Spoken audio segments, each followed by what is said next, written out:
जब भी हम हर्षद मेहता का नाम सुनते हैं तो पहली चीज हमारे दिमाग में आती है वो है स्कैम। चलिए देखते हैं कि हर्षद मेहता स्कैम आखिर क्या था और कैसे हर्षद ने इंडिया का आज तक का सबसे बड़ा स्टॉक मार्केट स्कैम किया। हर्षद ने अपने बीकॉम की शिक्षा मुंबई के लाला लाजपत राय कॉलेज से पूरी की और अगले कुछ सालों तक अलग अलग कंपनीज में जॉब की। इसी दौरान हर्षद को स्टॉक मार्केट में रुचि आने लगी।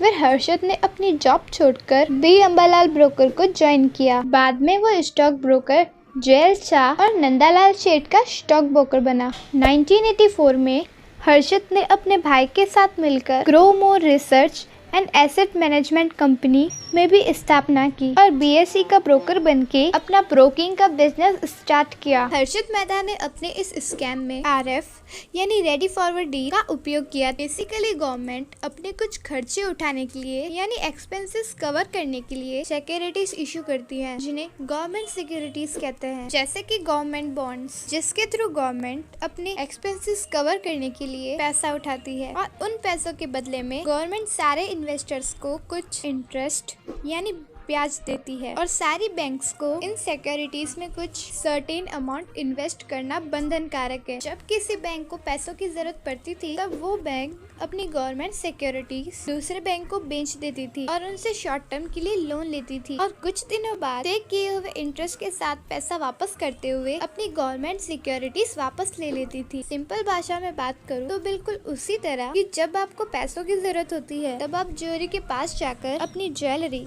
यानी सोना चांदी के गहने या जेवरात गिरवी रख के उसके बदले में पैसे उधार लेते हैं और फिर कुछ दिनों बाद तय किए हुए इंटरेस्ट के साथ ब्याज के साथ पैसे वापस करते हुए ज्वेलरी से अपनी ज्वेलरी यानी जेवरात वापस ले लेते हो। बिल्कुल इसी तरह रेडी फॉरवर्ड डील में एक बैंक दूसरे बैंक को गवर्नमेंट सिक्योरिटीज के बदले शॉर्ट टर्म लोन देती थी। In short RFD ready forward deal banks के लिए एक शॉर्ट टर्म लोन इंस्ट्रूमेंट था जिसका उपयोग बैंक्स शॉर्ट टर्म लोन के लिए करती। रेडी फॉरवर्ड डील में ब्रोकर्स बैंक के बीच मीडिएटर यानी दलाल का काम करते थे, जिनका काम था और जिन बैंक को सिक्योरिटीज बेचनी है उनके लिए बायर्स ढूंढना और जिन बैंक को सिक्योरिटीज खरीदनी है उनके लिए सेलर्स ढूंढना। हर्षद मेहता भी एक ब्रोकर था और वो भी बैंक के बीच मीडिएटर का काम करता था। आरएफ डील में कुछ लूफोस थे जिनके थ्रू इलीगल यानी अवैध तरीकों से पैसा बनाया जा सकता था और उनके बारे में हर्षद को अच्छी तरीके से पता था और हर्षद ने उन्हीं लूपोस का उपयोग अपने आप के फायदे के लिए किया। वो कैसे, चलिए देखते हैं। मान लीजिए 4 बैंक्स हैं ए, बी, सी और डी। जब बैंक ए अपनी गवर्नमेंट सिक्योरिटीज बेचना चाहती थी तब हर्षद मेहता उस बैंक के लिए ब्रोकर का काम करता था, यानी बैंक ए की गवर्नमेंट सिक्योरिटीज के लिए बायर ढूंढने का काम करता था। हर्षद ए बैंक की सिक्योरिटीज लेता था और उनसे गवर्नमेंट सिक्योरिटीज के बायर्स को ढूंढने के लिए कुछ दिनों का वक्त मांग लेता था और तभी बैंक बी इससे गवर्नमेंट सिक्योरिटीज खरीदती उनके पास जाकर पैसे लेता था और सिक्योरिटीज और तभी बैंक बी जैसे गवर्नमेंट सिक्योरिटीज खरीदने हैं उनके पास जाकर उनसे सिक्योरिटीज के पैसे लेता था और सेलर ढूंढने के लिए और सिक्योरिटीज लाकर देने के लिए बैंक बी से भी कुछ दिनों का वक्त मांग लेता था। इस तरह हर्षद बैंक ए से लिए हुई गवर्नमेंट सिक्योरिटीज और बैंक बी से ली हुई कैश दोनों ही अपने पास रख लेता था। रिजर्व बैंक ऑफ इंडिया यानी आरबीआई की गाइडलाइंस के अनुसार कोई भी बैंक किसी ब्रोकर के नाम पर अपना चेक इशू नहीं कर सकती। गवर्नमेंट सिक्योरिटीज खरीदने वाली बैंक को अपना चेक सीधी गवर्नमेंट सिक्योरिटीज खरीदने वाली बैंक को इशू करना था, ना कि ब्रोकर के नाम। लेकिन इस केस में एक सेलर बैंक को इशू करने के बजाय सीधा हर्षद मेहता जो कि ब्रोकर था उसके नाम इशू किया जाता था। बहुत सारी बैंक को पता ही नहीं होता था कि वो किस बैंक के साथ ट्रांसलेशन कर रही है, क्योंकि बैंक सीधा हर्षद के साथ डील करती थी और इसीलिए हर्षद सिक्योरिटीज खरीदने वाली बैंक को अपने नाम पर चेक इशू करने के लिए कहता था। हर्षद सालों से बैंक के बीच ब्रोकर का काम बड़ी अच्छी तरीके से कर रहा था और उन दिनों मार्केट में हर्षद का अच्छा नाम भी था। लेकिन हर्षद ने इसी भरोसे का गलत फायदा उठाया। उसने बैंक से मिला हुआ पैसा स्टॉक मार्केट में शेयर्स की प्राइस बढ़ाने के लिए यानी स्टॉक मार्केट मैनिपुलेट करने के लिए किया। कुछ दिनों का वेट करने के बाद बैंक ए जब हर्षद से अपनी बीच ली सिक्योरिटीज का पैसा मांगती तब हर्षद कोई और बैंक ढूंढ लेता था जिससे गवर्नमेंट सिक्योरिटीज खरीदनी है। मान लीजिए बैंक सी को भी सिक्योरिटीज खरीदनी है तो हर्षद बैंक सी के पास जाकर उनसे पैसे लेता था और उनसे सिक्योरिटीज लाकर देने के लिए कुछ दिनों का समय मांग लेता था और बैंक ए के पास जाकर उन्हें उनका पैसा दे देता था। और बैंक बी और सी की डील्स पूरी करने के लिए हर्षद और बैंक के साथ इसी तरह की डील करता था। जब वो बैंक्स भी अपना पैसा या सिक्योरिटीज मांगती थी तो हर्षद और किसी बैंक के साथ डील करता था। इस तरह हर्षद बहुत सारी बैंक्स के लिए ब्रोकर्स का काम करता था और इसी तरह की डील्स करता था कि हमेशा उसके पास अच्छा खासा पैसा बचा रहे। इसी तरह हर्षद ने RF डील का उपयोग चेन सिस्टम की तरह किया जिसके हमेशा हर्षद के हाथ अच्छा खासा पैसा रहता था। आपने देखा होगा हमारे आसपास से कुछ लोग भी कुछ इसी तरह का काम करते हैं। वे पहले किसी आदमी से पैसे उधार लेते हैं और कुछ टाइम बाद जब वो आदमी अपने पैसे मांगने लगता है तब ये लोग किसी दूसरे आदमी से पैसे उधार लेकर उस पहले आदमी को दे देते हैं और जब कुछ दिनों बाद दूसरा आदमी भी पैसे मांगने लगता है तब ये लोग और कई लोगों से पैसे उधार लेते हैं और उस दूसरे आदमी को दे देते हैं और ये चेन सिस्टम चलता रहता है। इसी तरह का चेन सिस्टम हर्षद मेहता ने अपने स्कैम में यूज किया जिससे हमेशा हर्षद के हाथ अच्छा खासा पैसा रहता था जिससे वो स्टॉक मार्केट में स्टॉक की प्राइसेस मैनिपुलेट करने के लिए यूज करता था।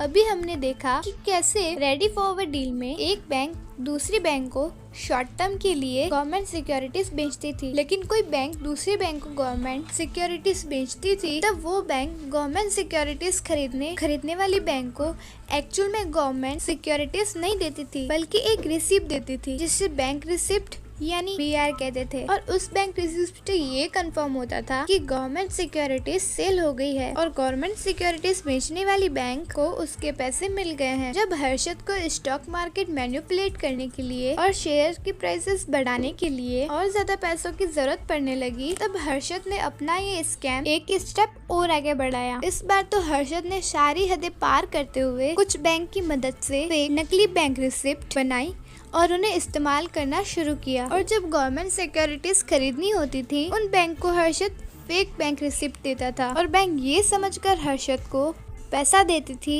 कि बैंक रिसिप्ट ओरिजिनल है और उन्हें गवर्नमेंट सिक्योरिटीज मिल गई है, जबकि ऐसा नहीं था और हर्षद ने उन पैसों का उपयोग स्टॉक मार्केट को मैनिपुलेट करने के लिए किया। उन पैसों की मदद से हर्षद ने कई स्टॉक बहुत हाई लेवल पर पहुंचा दिए। हर्षद ने SSE का स्टॉक तो कुछ ही मिनटों के अंदर 200 रुपए से सीधा 9000 तक पहुंचा दिया। बैंक से मिला हुआ पैसा हर्षद हैवी स्टॉक मार्केट में इन्वेस्ट करता गया जिससे शेयर की प्राइसेस बढ़ने लगी और स्टॉक मार्केट में तेजी आ गई। तेजी का माहौल देखकर लोग भी स्टॉक मार्केट में पार्टिसिपेट करने लगे जिससे तेजी का माहौल और बढ़ गया और एसेस की शेयर्स लगातार बढ़ने लगी। स्टॉक मार्केट जब पीक पर आता था यानी जब अच्छा खासा बढ़ जाता था तब हर्षद अपने शेयर्स बेचकर अच्छा खासा प्रॉफिट कमा लेता था और बैंक्स को उनके पैसे रिटर्न करके और अपनी फेक बैंक रिसिप्ट वापस ले लेता था और ये सिलसिला लगातार चल रहा था। ये सिलसिला तब तक अच्छे से चला जब तक शेयर्स के भाव लगातार बढ़ रहे थे, लेकिन जब स्टॉक मार्केट में बेयर रन आया यानी मंदी का दौर आया तब शेयर्स के भाव लगातार गिरने लगे तो हर्षद को अच्छा खासा नुकसान हुआ जिससे वो बैंक्स को उनका पैसा रिटर्न नहीं कर पाया। तभी 23 अप्रैल 1992 में जनरली सुचेता दलाल ने टाइम्स ऑफ इंडिया में हर्षद के कारनामों का पर्दाफाश किया और हर्षद मेहता स्कैम एक्सपोज किया। जैसे बैंक्स को पता चला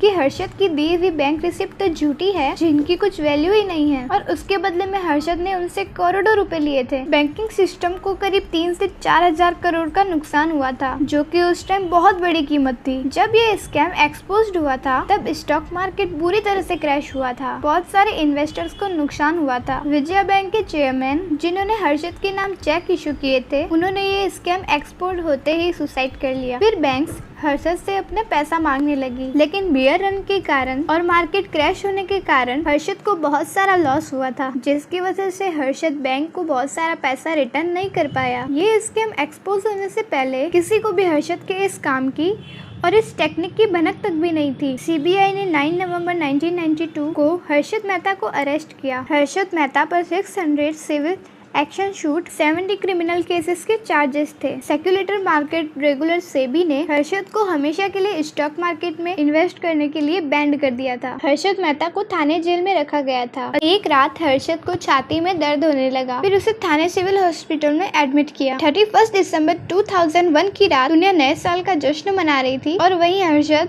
हॉस्पिटल में मौत से लड़ रहा था। आखिरकार रात 12:30 बजे के करीब हर्षद ने आखिरी सांस ली। जब हर्षद की मृत्यु हुई तब भी 27 केसेस उसके खिलाफ पेंडिंग थे। हर्षद की लाइफस्टाइल एक बॉलीवुड स्टार की तरह थी। कई मैगजीन हर्षद को स्टॉक मार्केट का अमिताभ बच्चन कहती थी। हर्षद के पास मुंबई में एक बहुत बड़ा बंगला था जिसमें एक मिनी गोल्फ कोर्स और स्विमिंग पूल भी। हर्षद के पास लेक्सस और स्टार्स जैसी लग्जरी कार भी थी जो उन दिनों अमीरों के लिए इजीली अफोर्डेबल नहीं थी। 26 करोड़ का एडवांस इनकम टैक्स भर के हर्षद मेहता उस टाइम इंडिया का इंडिविजुअल टैक्स पेयर था। हर्षद को लोग बिग बुल के नाम से भी जानते थे क्योंकि ऐसा कहते हैं कि 1991 के बुलरन की शुरुआत उसी ने की थी। केतन पारेख हर्षद मेहता के फॉर्म में ट्रेनिंग के रूप में ज्वाइन हुआ था। आगे चलकर उसने भी कुछ स्कैम्स किए। नेक्स्ट लेक्चर में हम केतन पारेख स्कैम के बारे में जान लेंगे। अगर आपके जहन में इससे रिलेटेड या स्टॉक मार्केट से रिलेटेड कोई भी सवाल है तो feel free to ask us. तो आप कमेंट सेक्शन में अपने सवाल पूछ सकते हो। अगर आपको ये वीडियो अच्छी लगी हो तो इस वीडियो को जरूर लाइक करना और शेयर भी करना, सब्सक्राइब करना बिल्कुल मत भूलना। मिलते हैं अगले वीडियो में, तब तक रखिए अपना खूब सारा ख्याल।